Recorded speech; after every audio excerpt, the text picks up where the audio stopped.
तो हरे कृष्णा समस्त भक्त हम हार्दिक स्वागत करते हैं आज का कार्यक्रम में। तो आज हम भगवान गणेश जी के बारे में थोड़ा डिस्कशन करेंगे। वक्रतुंड महाकाय सूर्यकोटि समप्रभा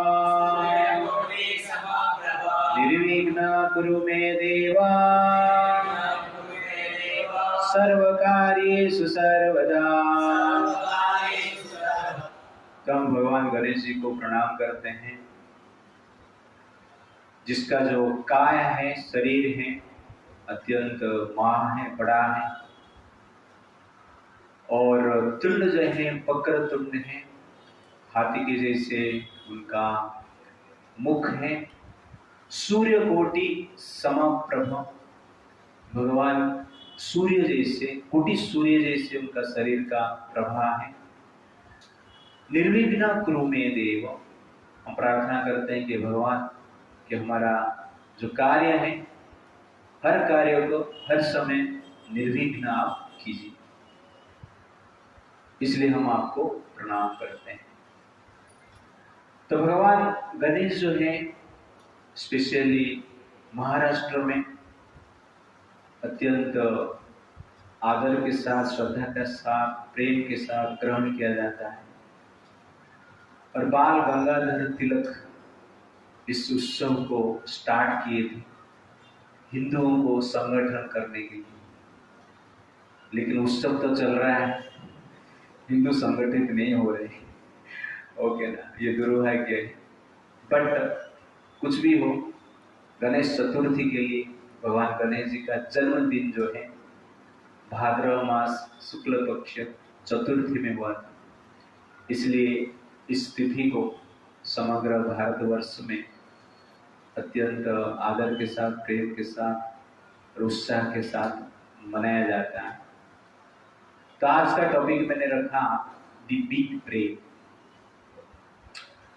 तो जनरली गणेश गजानन कहा जाता है। भगवान गणेश के जो शरीर है वो मनुष्य शरीर जैसे, किंतु जो मुख है एक हाथी के जैसे। हाथी मतलब गज, आनंद मतलब मुख। तो गणेश जी के जो मुख है हाथी के जैसे हैं, इसलिए उनको गजानन कहा जाता है। और पशु में से श्रेष्ठ पशु और बुद्धिमान पशु हाथी को माना जाता है, इसलिए गणेश जी बुद्धि का प्रतीक है।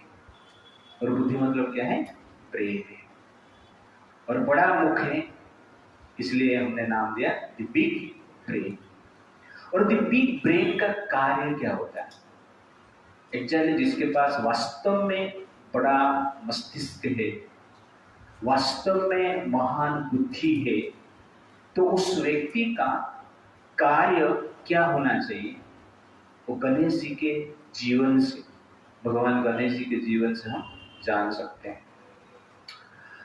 तो बर्थ ऑफ लॉर्ड गणेश,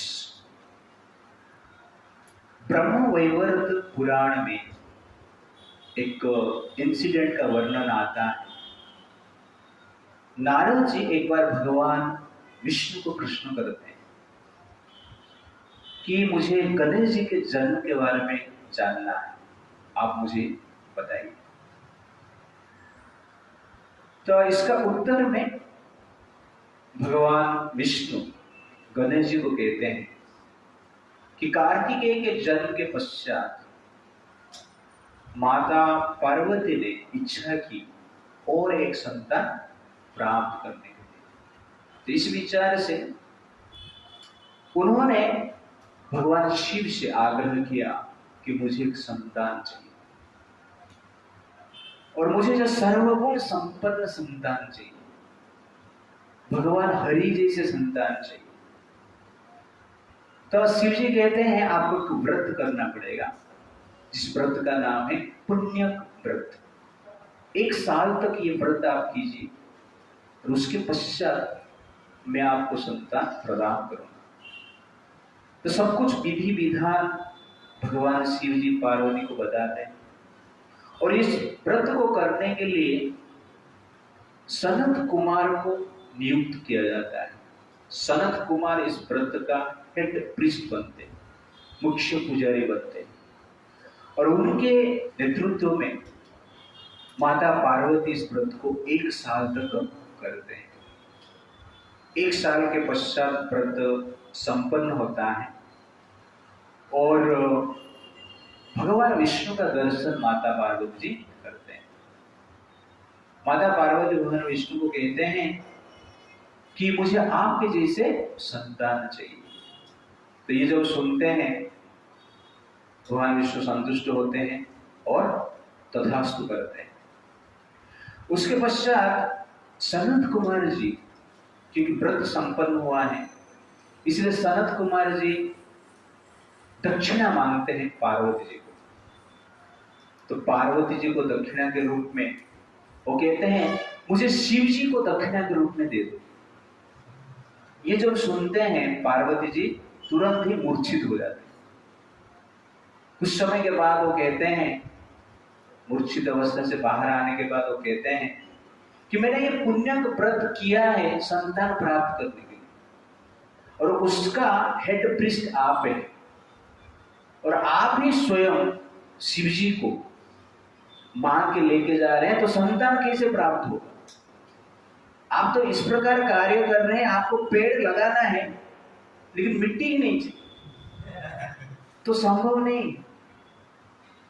पेड़ चाहिए तो मिट्टी का रक्षण अत्यंत आवश्यक है।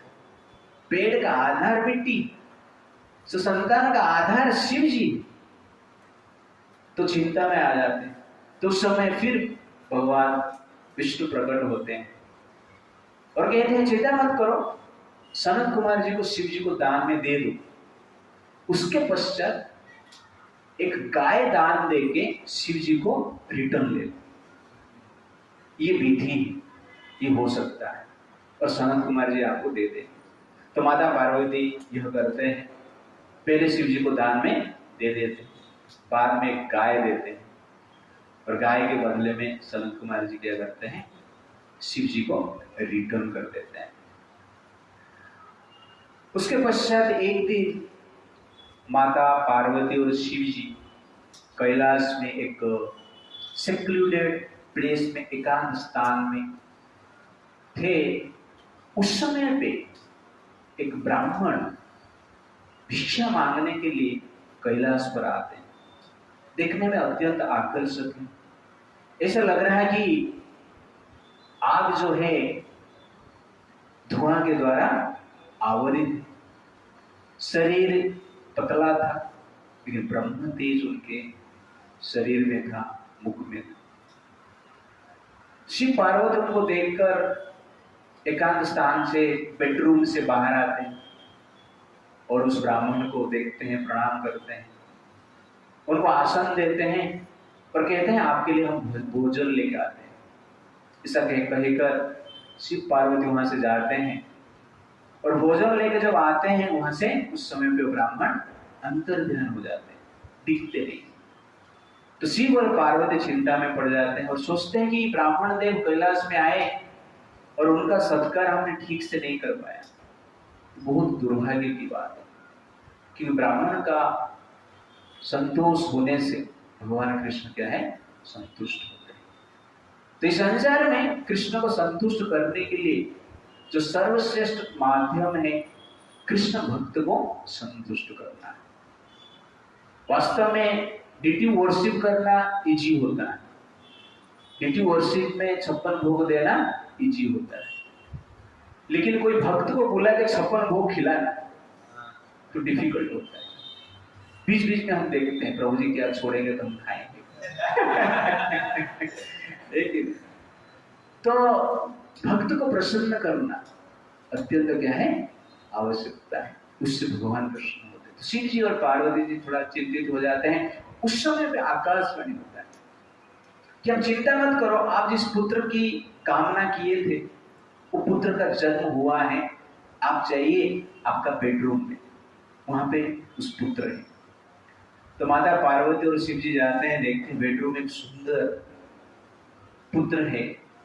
उनका जो कांति है सूर्य के जैसे, कोटि सूर्य के जैसे, अत्यंत आकर्षक है।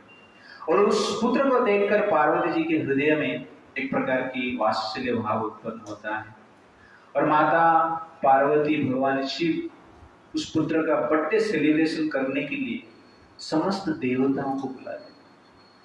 वहां पर इंद्र, चंद्र, वरुण, यमराज, अग्निदेव, वायुदेव, गंधर्व, कुबेर, बाकी यक्ष, समस्त देवता आते हैं। शिव जी का बेटा का बर्थडे, मतलब ये साधारण नहीं। और कैलाश में बना रहे एयर कंडीशन रूम में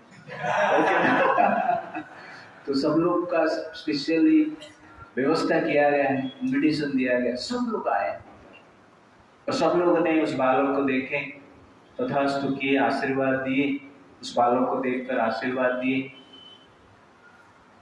और अपने अपने लोक में लौट गए।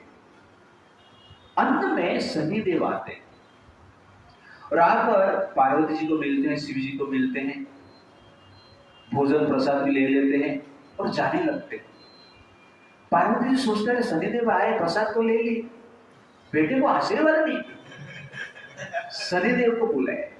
ये पार्वती जी के लक्षण है। देवता आशीर्वाद देना चाहिए अपना संतान।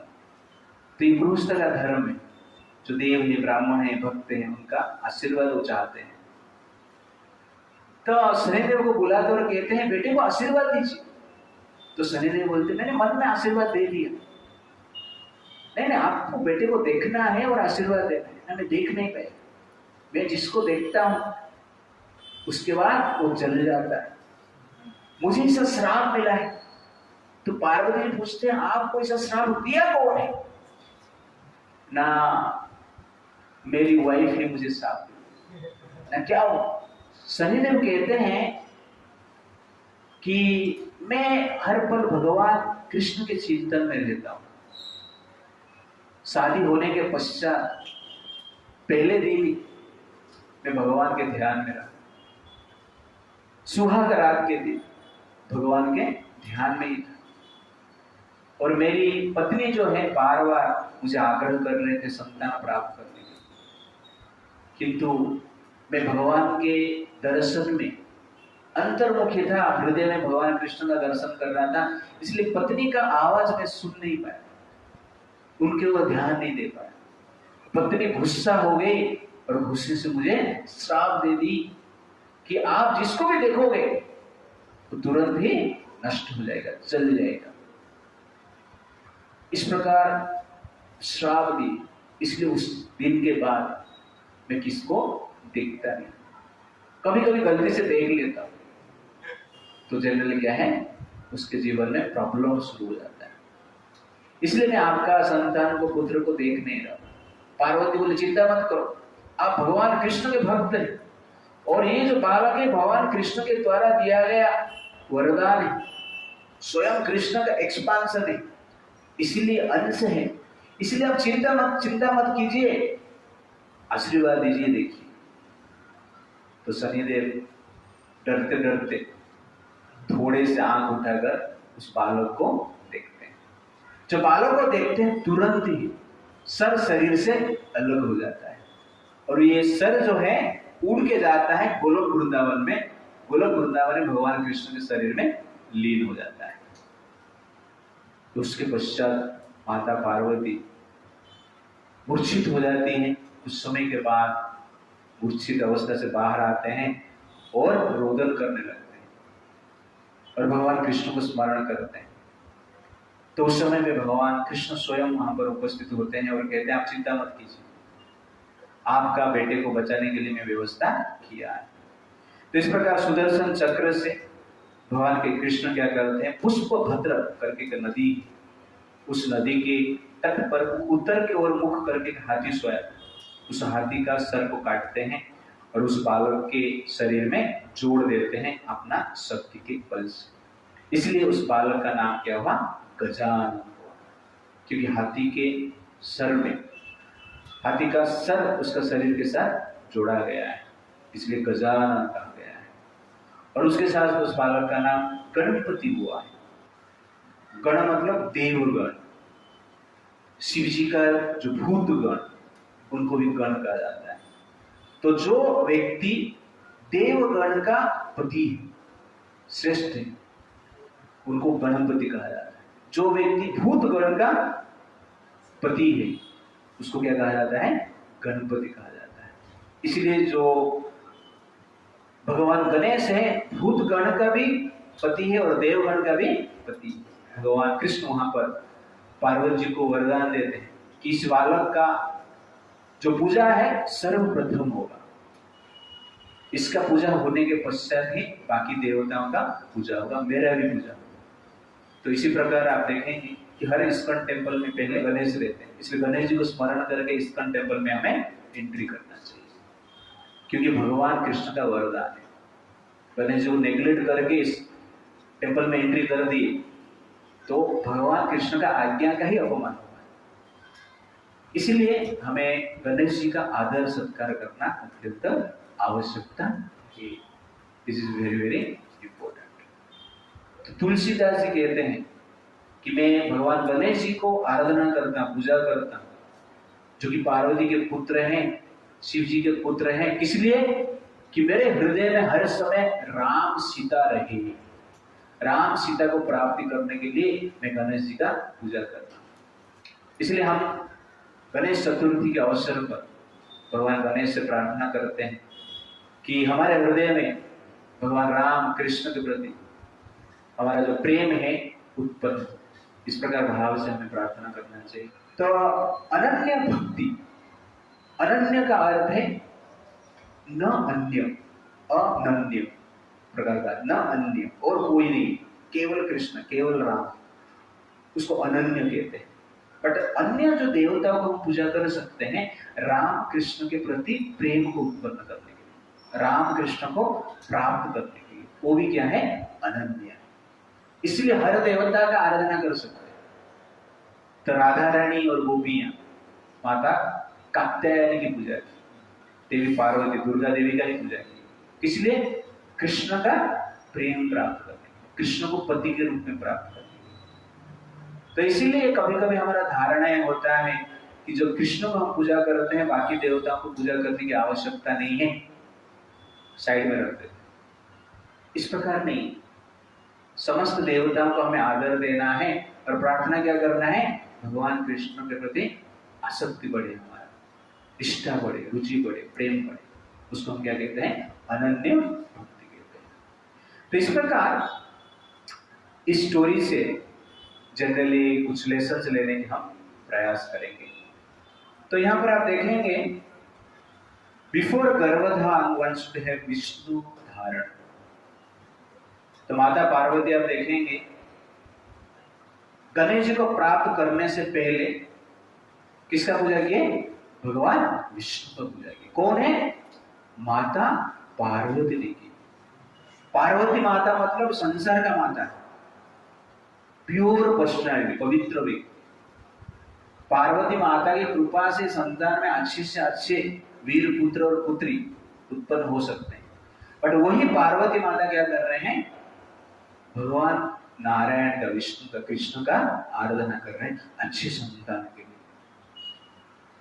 तो हमें कितना सीरियस बनना चाहिए। इसलिए संतान प्राप्त करने से पहले 1 साल व्रत करना है, भगवान का भक्ति करना है सीरियस। उसके बाद जो संतान उत्पन्न हो, सीरियस भक्ति करने वाला उत्पन्न हो। नहीं सीरियसली भक्ति आप करेंगे तो संतान भी सीरियस नहीं हो, आपको सीरियस कर देगा। ओके, इसलिए हमें क्या करना चाहिए? गर्भ धारण करने से पहले भगवान कृष्ण को धारण करना चाहिए, पति को हृदय में धारण करना चाहिए, पत्नी को भी हृदय में धारण करना चाहिए कृष्ण को। उसके बाद गर्भ में जो संतान आएगा वो कृष्ण भक्त बन के आएगा, गणेश जी जैसे संतान आएगा। इसलिए गणेश जी को विघ्नेश्वर कहा जाता है, विनायक कहा जाता है। तो विनायक का अर्थ है, वि मतलब विघ्न, विघ्न का नायक। जो विघ्न करने वाले हैं उनको जो कंट्रोल करते हैं उनको विनायक कहा जाता है, मास्टर ऑफ आतंकवादी। ओके ना? विघ्न डाल, मतलब कंट्रोल करना। आतंकवादी नहीं, कंट्रोल, आतंकवादी को जो कंट्रोल करता है, न्यूट्रल कर पाता है, उनको हम क्या कहते हैं? विनायक कहते हैं। और ये शक्ति कहां से प्राप्त करते हैं? भगवान गणेश। तो भगवान गणेश भगवान नरसिंहदेव के एक शुद्ध भक्त है। हर पल नरसिंहदेव को भगवान गणेश स्मरण करते हैं, उनका पद अपना मस्तक में धारण करते हैं, और उस शक्ति से वो विघ्न को क्या कर सकते हैं? विनाश कर सकते हैं। इसलिए विनायक जैसे संतान आप भी प्राप्त कर सकते हैं, लेकिन जब हम भगवान को स्मरण करते हुए व्रत करते हैं संतान प्राप्त करने से पहले, तो ये एक प्रकार की सिस्टम है, और इसको हमें क्या करना चाहिए? सीरियसली एक्सेप्ट करना चाहिए। शादी करने से पहले हनीमून कहाँ पे जाए? Ticket booking, okay. हनीमून, वास्तव में हनीमून क्या है? 1 साल का व्रत, उसमें हनी भी मिलेगा और मून भी मिलेगा, लेकिन हनी जैसे संतान मिले, मून मतलब ठंडा, ठंडा दिमाग वाला संतान मिले, गणेश प्राप्त होंगे, विनायक प्राप्त होंगे। नहीं तो विनायक नहीं मिले, विघ्न हरता नहीं मिले, आतंकवादी पैदा हो जाएगा। इसलिए विनायक चाहिए। तो माता पार्वती, अब सोचिए कितना, कोई कौन सा कैलिबर का स्त्री है, इससे माता क्या कर रहे हैं? नारायण जी का स्मरण कर रहे हैं, पूजा कर रहे हैं। कितना कॉशियस है, इतना प्योरिटी होने के पश्चात भी इतना कॉशियस है संतान प्राप्त करने के लिए, एक शुद्ध संतान प्राप्त करने के लिए। इसलिए इसे परिणाम में लेना चाहिए कि इस व्रत को पालन करना है। कहने का अर्थ है भगवान का आराधना करना है। Wife should have utter respect and care for husband, irrespective of his position. तो माता पार्वती जब सुनते हैं सनत कुमार से शिव जी को जो मांग लेते हैं वर के रूप में, तो मूर्छित हो जाते हैं। इसको कहते हैं प्रेम। आजकल लोग पति को देख के ही मूर्छित हो जाते हैं। घर पे क्यों आया है, जल्दी कैसे आ गया है, ओके ना? ये देखकर लोग क्या हो जाते हैं? मूर्छित हो जाते हैं। तो गर्भधारण तो बाद में होगा, पहले पति को धारण कीजिए, पति को रिस्पेक्टफुली धारण कीजिए, और पत्नी को भी रिस्पेक्टफुली धारण कीजिए। तो इसको कहते हैं प्रेम। ये भाव में रहेंगे तो विनायक पैदा होंगे, गणेश पैदा होंगे। इसलिए अच्छे संतान प्राप्त करने के लिए पति पत्नी में जो संबंध है शुद्ध होना चाहिए। आपको संत चाहिए तो आपका संबंध जो है शांतिजनक होना चाहिए। इसलिए विवाह एक प्रकार की सिस्टम है संतान प्राप्त करने के लिए, एंटरटेनमेंट करने के लिए। एंटरटेनमेंट करने के लिए पशु शरीर है। 84 लाख स्पीसीज में से 80 lakh species for entertainment, sex life करने के लिए 80 लाख स्पीसीज भगवान ने दिया है। उसमें से 4 लाख मनुष्य यूनिवर्स है, उसमें जो भारतवर्ष में मनुष्य आते हैं वो सर्वश्रेष्ठ होते हैं, क्योंकि भारतवर्ष में वैदिक सिस्टम है, उसको फॉलो करने के लिए इस देश में, इस समाज में प्रेरणा मिलता है। इसलिए हमें जो विवाह कार्य है एक संतान, अच्छा संतान उत्पन्न करने के लिए होना चाहिए। ये हमारा बेसिक आइडिया होना चाहिए। एंटरटेनमेंट नहीं होना चाहिए।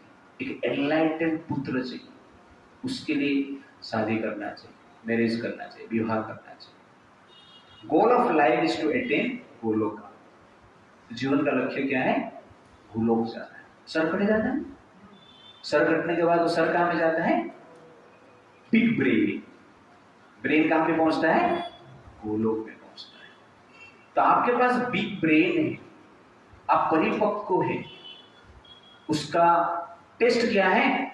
जीवन का लक्ष्य गोलोक जाना है। जीवन का लक्ष्य भगवान कृष्ण का सेवा करना है इटर्निटी के लिए, वो बिग ब्रेन का लक्ष्य है। तो और एक स्टोरी है भगवान गणेश जी का जन्म के बारे में, जो कि फेमस है कि एक बार माता पार्वती जी कैलाश का मान सरोवर में स्नान कर रहे थे, और उनके पास जो कॉस्मेटिक था हल्दी चंदन का जो कॉस्मेटिक है, फेयर एंड लवली है, तो हल्दी चंदन का कॉस्मेटिक पहले गांव में सब लगाते थे, हमने देखा, मैं भी कभी कभी लगाता था बचपन में।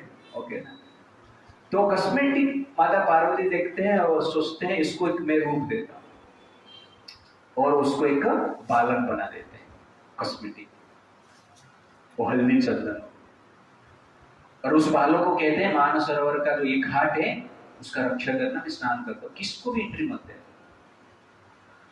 तो काल के प्रभाव से वहां पर शिव जी आ जाते, पर बच्चे को बोलते बालक मुझे घाट में जाना है, तो बालक बोलता है माता ने आज्ञा दिए हैं किसको एंट्री नहीं। तो शिव जी सोचते हैं कहां से आ गए, और शिव जी को रोक रहा है, मानसरोवर मेरा ही एरिया है, और छोटा सा बालक मेरे घर पे जाने के लिए मुझे ही रोक रहा है, छोड़ो, नहीं छोड़िए। शिव जी और उस बालक के बीच में बड़ा घमासान युद्ध हो रहा है। अंत में शिव जी क्रोधित होकर अपना त्रिशूल से उस बालक का सर को काट देते हैं। उसके बाद माता पार्वती को जो पता चलता है, व्यथित होते हैं, और शिव जी की कृपा से एक हाथी का सर भी जोड़ा जाता है। ये और एक कल्प का स्टोरी है, तो डिफरेंट कल्प रहता है, ओके ना। तो अनेक कल्प में अनेक प्रकार की इंसिडेंट होता रहता है, और डिफरेंट कल्प में डिफरेंट प्रकार की लीलाएं होता है। तो इस स्टोरी से ये पता चलता है कि भगवान शिव जी ने उस बालक सर को शरीर से अलग कर दी। तो इससे एक चीज पता चलता है, जब सर समझ से बाहर हो जाता है, जब सर समझदारी का कार्य नहीं करता है, उस सर को काट देना ही चाहिए। तो कहने का अर्थ है, जो बुद्धि पिता के अगेंस्ट में कार्य करता है, जो बुद्धि परम पिता के अगेंस्ट में कार्य करता है, वो बुद्धि को क्या करना चाहिए, काट देना चाहिए, वो मिसअंडरस्टैंडिंग को काट देना चाहिए। तो यहां पर वो बालक ने शिव जी को ही नेग्लेक्ट कर रहा है। वैसे ही हमारे पास ब्रेन है, सर है, लेकिन कृष्ण को ही नेग्लेक्ट कर रहा है, राम को ही नेग्लेक्ट कर रहा है, वैदिक संस्कृति को ही नेग्लेक्ट कर रहा है, संस्कार को ही नेग्लेक्ट कर रहा है। उस बुद्धि को काट देना चाहिए। तो इस लीला से पता चलता है हमें वो बुद्धि को जोड़ना चाहिए। हाथी का सर को जोड़ दिया गया जो कि ज्ञान का प्रतीक। तो अज्ञान से प्रेरित बुद्धि को नष्ट कर देना चाहिए, और ज्ञान से प्रेरित बुद्धि को जीवन में जोड़ना चाहिए। ज्ञान क्या है, जो परम पिता को एक्सेप्ट करता है, रिस्पेक्ट करता है, जो परम पिता को पहचान पाता है, उसको हम क्या कहते हैं, रियल नॉलेज। तो शरीर शक्ति का प्रतीक है, और सर जो है बुद्धि का प्रतीक है। लेकिन शक्ति तो है, लेकिन जब सर अज्ञानी हो जाता है तो शक्ति का दुरुपयोग होता है। इसीलिए शिव जी ने उस सर को काट दिया। पिताजी का ही बात नहीं मानता है, पिता को ही पहचानता नहीं। तो कहने का अर्थ है कि ये शरीर को तब जाकर हम नियोजित कर पाएंगे ठीक से, जब हमारा बुद्धि ठीक रहेगा, ज्ञान से प्रेरित रहेगा, वेद के अनुसार होगा। इसीलिए यहाँ पर शिव जी जब सर को काटते हैं, ये इंडिकेशन है, जो समझ, जो अंडरस्टैंडिंग आपको भगवान से दूर रखता है, उस अंडरस्टैंडिंग को काट दो। डेली काटना पड़ेगा, क्यों डेली 16 माला करना पड़ेगा, ओके ना। तो कभी कभी 16 माला करने की इच्छा नहीं होता है, 16 साल हो गया 16 माला भी लोग आए नहीं, ओके, लेकिन उस सर को काटना पड़ेगा, वो मिसअंडरस्टैंडिंग, वो भाव को काटना पड़ेगा, तब जाके हम 16 माला करते हैं। मंदिर में जाना है तो एक बुद्धि बोलते हैं मत जाना, ओके, तो बुद्धि को काटना पड़ेगा। तो शिव जी एक दिन काटेगा, हमें क्या करना पड़ेगा, डेली काटना पड़ेगा। नहीं कट रहा है तो शिव जी को याद करना पड़ेगा, ओके, इस पास्ट टाइम को याद करना पड़ेगा, तब जाके हम भगवान के पास आ सकते हैं। और एक पॉइंट है यहाँ पर कि गणेश जी माता का आदेश को माने दृढ़ विश्वास के साथ, ये भी एक इंपॉर्टेंट पॉइंट है। तो पिता माता का सेवा भी करना है, परम पिता को प्राप्त करना, ये भी बुद्धि है, और पिता माता का आदेश और उनका भी सेवा करना, वो भी क्या है, वो डिटर्मिनेशन के साथ खड़े थे वहां पर। सर कट गया लेकिन अपना डिटर्मिनेशन को कटने नहीं दिया। तो वैसे ही हमें परम पिता और अपना पिता माता जो भी, दोनों का सेवा करना अत्यंत आवश्यकता है। ये गणेश जी से हम सीख रहे हैं। तो ये कार्य हम कर पाते हैं तो जीवन का सक्सेस। तो पिता माता के साथ ज्यादा झगड़ा नहीं करना है। ज्यादा मतलब क्या है, झगड़ा ही नहीं करना है, ओके जिद भी नहीं करना है, तर्क भी नहीं करना है, इससे हमें सीखना है। एक बार एक माता थे, गणपति के टाइम पे ही लड्डू बनाए और अपने बेटे को बुलाया, बेटा लड्डू ले, ये एक लड्डू है, एक लड्डू, ये 2 लड्डू तू खा ले। तो बेटा थोड़ा तर्क वाला था, माता जी 2 लड्डू नहीं, ये 3 लड्डू, ये 1 लड्डू और 2 हो गया, 2 लड्डू, 1 और 2 मिलके 3 लड्डू।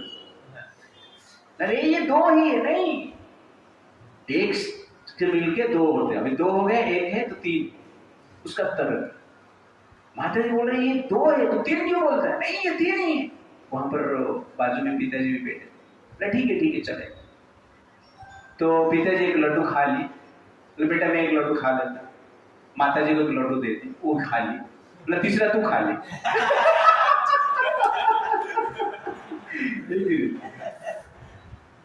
तो तर्क वितर्क चलता रहता है परिवार समाज। तो उसको समझ में आ गया तीसरा है ही नहीं खाने के लिए। तो इस प्रकार बुद्धि नहीं लगाना। तो मेरा कहने का अर्थ है पिता माता के साथ, गुरुजन के साथ वितर्क नहीं करना है। तर्क की आवश्यकता कभी कभी, पर वितर्क करने की आवश्यकता नहीं है। तो इस प्रकार भगवान गणेश जी के बर्थ से ये कुछ पॉइंट्स हम डिस्कशन कर रहे हैं। तो एक बार कुबेर जी जो कि देवताओं के ट्रेजरर है, धन संपत्ति का रक्षा करते हैं, पूरा धन संपत्ति का दायित्व उनके पास। तो एक बार उनके मन में अहंकार उत्पन्न हुआ कि मेरे पास इतना धन है, इसलिए मैं भगवान शिव से भी बड़ा हूं। शिव जी क्या है, कैलाश में रहते हैं, लेकिन स्मशान में घूमते रहते हैं और सिंपल जी जीवन जी रहे हैं, उनके पास ना धन है, संपत्ति है, कुछ नहीं। तो मन में थोड़ा अहंकार की भावना आया, इसलिए वो बोले कि मेरा अहंकार को दिखाने के लिए, सब विचार किए, मेरा अहंकार को प्रकट करना पड़ेगा संसार के सामने, मुझे लोग जानना चाहिए, इसलिए मैं बड़ा पार्टी देता हूँ। इसलिए लोग पार्टी देते हैं आजकल। आप देखेंगे पार्टी में एक लक्ष्य रहता है कि लोग मुझे जानना चाहिए, मैं कितना धनवान, प्रतिष्ठित। अहंकार को प्रकट किया जाता है पार्टी के द्वारा, जनरल वे। ये टेंडेंसी देवताओं के पास भी और मनुष्य के पास भी है। तो पार्टी के लिए समस्त देवता को इनविटेशन भेज दिया और पर्सनली शिव जी को मिलने के लिए आए कैलाश में। कुबेर जी भगवान को प्रणाम किए और कहे कि भगवान मैं एक पार्टी दे रहा हूँ, भोज दे रहा हूँ समस्त देवताओं, आप भी आइए, आपको स्पेशल रिक्वेस्ट है, आमंत्रण है, आपको माता पार्वती के साथ आइए। तो शिव जी बोले आपका डेट क्या है? तो कुबेर जी डेट बता दी। तो शिव जी बोले मेरा ये डेट में थोड़ा एक अपॉइंटमेंट है, स्पेशल अपॉइंटमेंट है, इसलिए मैं उस दिन बिजी हूँ, आपका पार्टी अटेंड नहीं कर सकता। ये मेरा छोटा बेटा है, गणेश जी बाजू में ही खड़े, ये जाएगा अटेंड करके आ जाएगा, टेंशन मत लो। कुबेर बोलते नहीं आप भी आइए और बेटे को भी लेकर आइए, साथ में आएंगे तो मुझे अच्छा लगेगा। मैं क्या करूँ, तुमने पहले से टाइम पूछना चाहिए था, डेट लेना चाहिए था, लेकिन मेरा ऑलरेडी एक मीटिंग अटेंड करना ही पड़ेगा, अर्जेंट, उसको कैंसिल नहीं कर सकते। ठीक है। तो कुबेर जी चला जाता है, पार्टी का दिन आता है, अनेक प्रकार की पकवान बनाया जाता है, स्वादिष्ट पकवान बनाया जाता है और सुगंध वहां से आ रहा है, सुगंध पूरा स्वर्ग लोक तक जा रहा है, कैलाश भी आ रहा था, कैलाश तक भी आ रहा था। ठीक है। तो सब देवता खुशी से आज तो जबरदस्त पार्टी मिलेगा करके जाके कुबेर की पार्टी में पहुंच गए। सबके लिए अच्छा व्यवस्था किए थे, बैठने के सोने का चेयर का व्यवस्था किए थे, सबके लिए सोने का थाली भी था, डाइनिंग टेबल का भी व्यवस्था था, ठीक है। अच्छा से सिल्वर का कटोरी भी था चारों ओर। सब लोग बैठे हैं, लेकिन पहले गणेश जी आएंगे। गणेश जी आने के बाद ही सबको खाना मिलेगा। तो गणेश जी धीरे धीरे अपना चूहा में बैठे आराम से कैलाश से निकले और कुबेर को वहां पर पहुंच गए। सब लोग वेट कर रहे हैं और सबको भूख लग रहा है। गणेश जी थोड़ा लेट पहुंचे और गणेश जी जाके पहला बैठ गए। देवता लोग खुश हुए, खाना मिलेगा। गणेश जी के थाली में सब भर दिए। तुरंत एक आइटम डाले, तुरंत ही गणेश जी खा लेते, अपना सूंड निकाल के मुंह में डाल देते। दूसरा आइटम डालने से पहले पहला आइटम पेट में जाके डाइजेस्ट हो जाता, इतना बड़ा पेट। तो इस प्रकार हर आइटम डाल रहे हैं, हर आइटम खा रहे, बोले और लाओ और लाओ। तो कुबेर जी बार बार डाल रहे, बाकी देवता देख रहे। देखिए ऐसा डाल के 1 घंटा हो गया, 2 घंटा हो गया, 3 घंटा हो गया, गणेश जी खा रहे। कुबेर जी जितना भी बनाए थे सब कुछ खा दिए, सब आइटम खत्म। गणेश जी बोले पेट भरा नहीं अभी तक, क्या है आइटम किधर है तुम्हारा? कुबेर बोल रहे खत्म हो गए। अरे 33 कोटि देवता बैठे हैं यहाँ पर, अकेले ही मैं खा लिया, तुम क्या बोल रहे हैं? भोज एक जन को खिला नहीं पा रहा, लेकिन पेट तो मेरा, तो एटलीस्ट एक जन का तो पेट भरो। गणेश जी डाइनिंग टेबल से उठ जाते, तुरंत किचन में जाते। किचन में बचा हुआ जो सब्जी था, साग था, वो भी खा लेते, चावल दाल था वो भी खाली खा लेते। सब पूरा किचन सब कुछ खत्म करके कुबेर का वहां से सब कुछ खत्म करके कुबेर जी को बोलते हैं क्या पार्टी दी है? तो बहुत पार्टी मैंने अटेंड किया था, लेकिन पेट भर के खाना मिला था। तुम कुबेर हो, बोलो मेरा ही पेट नहीं भरा, मैं जा रहा हूँ, हरे कृष्णा जा रहा हूँ। नेक्स्ट टाइम बुलाना थोड़ा सोच कर बोला। तो कुबेर जी वहां पर गणेश जी को क्षमा प्रार्थना करते, वो कहते हैं कि आप मेरे मन का बात को जान लें, इसलिए मेरा अहंकार को दमन करने के लिए आपने ये कार्य की और शिव जी ने ये कार्य की। तो गणेश जो है वास्तव में विघ्नहर्ता इसलिए है क्योंकि वो अहंकार को दमन करते हैं। तो संसार में जितना भी विघ्न है उसका मूल कारण क्या है? अहंकार, ईगो। जितना भी विघ्न है सबका मूल में आप देखोगे तो अहंकार रहता है। इसलिए इस बोलने से राधानाथ स्वामी महाराज कहते हैं जितने भी अनर्थ है उसका मूल कारण ईगो है। ये अनर्थ जो है विट्स देते हैं, विट्स आता है ना, घास फूस आ जाता है, विट्स जैसे। लेकिन ये विट्स का रूट जो है ईगो है। अब विट्स को ऊपर से काटते रहोगे तो फिर बाद में बढ़ता रहेगा, उसमें पत्ता आ जाएगा, फूल आ जाएगा। इसलिए मूल को ही काटो, दैट इज ईगो। जब तक ईगो को नहीं काटते, ईगो को नहीं हटाते हैं, तब तक जनरली क्या है, विट्स रहता रहेगा, अनर्थ रहता रहेगा। इसलिए lust, anger, greed, pride, illusion, envy, ये 6 अनर्थ जो है उसमें जो प्राइड है, ईगो है, सबका मूल है। इसलिए अहंकार को काट दो, लस्ट कट जाएगा, एंगर कट जाएगा, एनवी कट जाएगा, इल्यूजन कट जाएगा, लोभ कट जाएगा, ग्रीड कट जाएगा। इसलिए अहंकार को काटना अत्यंत आवश्यकता है। और उस अहंकार को कौन दमन करता है? गणेश जी करते हैं, विघ्नहर्ता। कुबेर का अहंकार को दमन किया, विघ्नहर्ता। इसलिए भगवान गणेश जी को जब हम प्रार्थना करते हैं, हमें प्रार्थना करना है कि भगवान मेरे हृदय में सबसे बड़ा विघ्न क्या है? मेरा अहंकार है। इसलिए मैं आपको प्रार्थना करता हूं, आपका जन्मदिन में मुझे गिफ्ट दीजिए, मेरा अहंकार को ही नष्ट कर दीजिए। आपका कृपा से मैं अपना अहंकार को ही दमन करना चाहता हूं। तो इस प्रकार भगवान गणेश जी को हमें क्या करना चाहिए? प्रार्थना करना चाहिए। दैट इज रियल विघ्नहर्ता।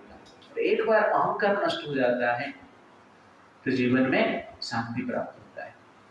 अदरवाइज अहंकार के साथ समस्त फैसिलिटी के साथ हम क्या करेंगे, दुखी ही रहेंगे। तो ego is the root cause of all beginner और प्रॉब्लम ऑफ लाइफ। इसलिए ईगो को नष्ट कीजिए। और गणेश जी स्टार्टिंग में ही रहते हैं। जैसे कोई ऑफिस में आप जाते हो तो पहले सिक्योरिटी को मिलना पड़ता है। सिक्योरिटी अलाउ करेगा तब ऑफिस में जा सकते हो। सिक्योरिटी को ही आपने ध्यान नहीं दिया, सिक्योरिटी को अटेंड नहीं किया, अंदर चला गया। सिक्योरिटी को पता चलेगा तो क्या बोलेगा, you come and you go, that is ego. तो सिक्योरिटी, तो गणेश जी रिसेप्शन में बैठे जैसे सिक्योरिटी गार्ड, और गणेश जी जो है बुद्धि का प्रतीक। तो अपना ब्रेन से, बिग ब्रेन से एनालाइज करते हैं कि इसके भीतर ईगो है क्या। ईगो रहेगा तो उसको एंट्री नहीं देते गोलोक में। तो कहने का अर्थ है जब तक ईगो है तो दुर्गा माता का कार्य जो है, मेन कार्य माया देवी है ना, तो गणेश जी करते हैं अपना दिमाग से। कोई गलती से मान लो एंट्री मारना चाहता है गोलोक, तो गणेश जी अपना बिग ब्रेन से ईगो को फाइंड करते हैं, उसको रोकते हैं। नहीं तो गोलोक में भी विघ्न कर लेगा।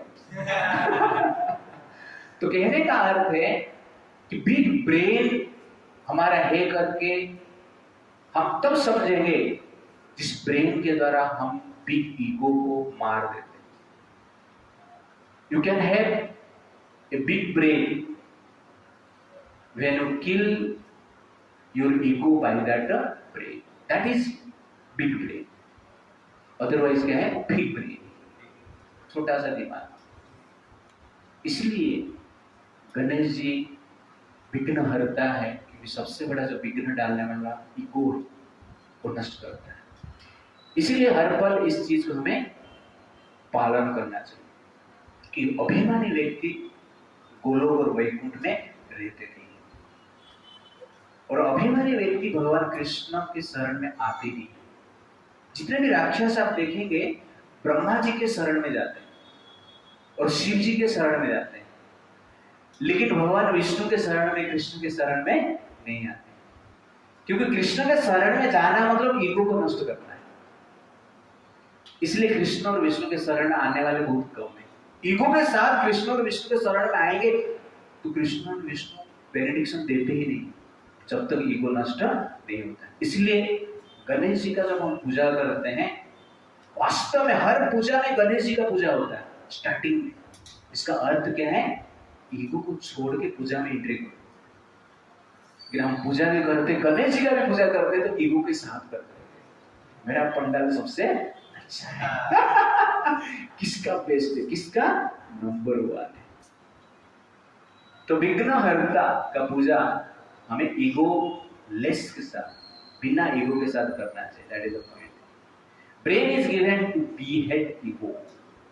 ओके, ईगो को काटने के लिए दिमाग दिया गया है, लेकिन हम अपना दिमाग को यूज करते हैं ईगो को बढ़ाने के लिए। ये जो संसार आप देख रहे हो, ये संसार क्या है, world of ego, creation of ego. जब हम भगवान को बोलते हैं you go, you come to this world of ego, यहां पर हम आ जाते हैं। इसीलिए नम्र भाव से हमें कार्य करना चाहिए।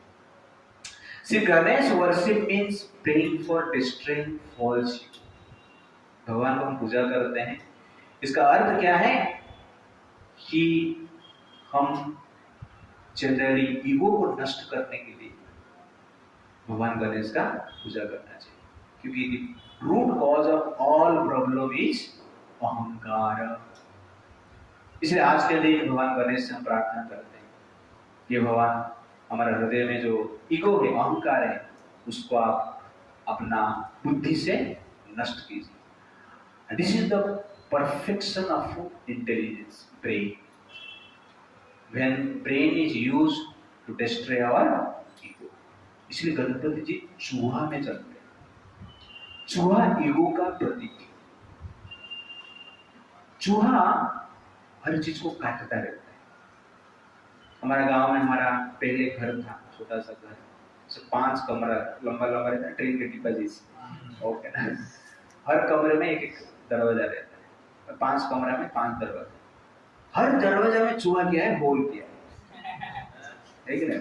स्टार्टिंग से माने बाहर का लेके पीछे तक हर दरवाजा। अभी भी वो सीन याद आता है, हम लोग उठते थे तो चूहा पूरा दरवाजा में जो होल है भागता था, तो काटता रहता है और ईगो भी काटता रहता है। चूहा तो दरवाजा काटता है, लकड़ी काटता है, कपड़ा काटता है, लेकिन ईगो क्या करता है, आदमी को काटता है, रिलेशनशिप को काटता है, सुख को काट लेता है, अहंकार काटता है, पेन देता है। इसीलिए ईगो को हमें क्या करना चाहिए, कंट्रोल करना चाहिए। तो गणेश जी चूहा उनका वाहन है, चूहा में बैठ के जा रहे हैं, मतलब क्या है, ईगो को कंट्रोल करके संसार में घूम रहे हैं। इसलिए भगवान ने उनको पहला पूजा का अधिकार बनाया। तो बड़ी बात है ना, उस व्यक्ति को अग्र पूजा का अधिकार दिया जाता है तो ईगोस्टिक हो जाएगा ना, नहीं पड़ा, क्योंकि अग्र पूजा मुझे मिल रहा है, अग्र पूजा मिल रहा है। लेकिन गणेश जी जानते हैं भगवान कौन है, कृष्ण है। जब व्यासदेव जी लिखते हैं, बोलते हैं लिखो, पता परतरम न अन्यात् किंचित् अस्ति धनंजय, कृष्ण से बढ़कर और कोई बड़ा शक्ति नहीं। तो गणेश जी वो लिखते हैं, किसी ने मन में सोचते मेरा तो पूजा पहले हो रहा है, व्यास जी बोल रहे कृष्ण बड़ा है, ऐसा कैसे हो सकता है? लेकिन ऐसा बोलते हैं नहीं, वो लिखते हैं बी ब्रेव, ओके ना। ये प्रमाण करता है कि गणेश जी जो है ईगो से मुक्त है, ईगो से परे है। इसलिए चूहा उनका वाहन है। चूहा वाहन मतलब क्या है, जो ईगो को कंट्रोल करते हैं। इसलिए वास्तव में हम गणेश चतुर्थी मनाएंगे और मना रहे हैं जब हम ये प्रार्थना करते हैं कि हम अहंकार से मुक्त होंगे, और ये भाव के साथ हम गणेश चतुर्थी मनाना चाहिए। और भगवान गणेश जी से, भगवान कृष्ण से, जगन्नाथ बलदेव जी से हमें प्रार्थना करना चाहिए। हरे कृष्णा कृष्णा कृष्णा हरे हरे, हरे राम राम राम हरे हरे। श्री प्रभुपाद की जय।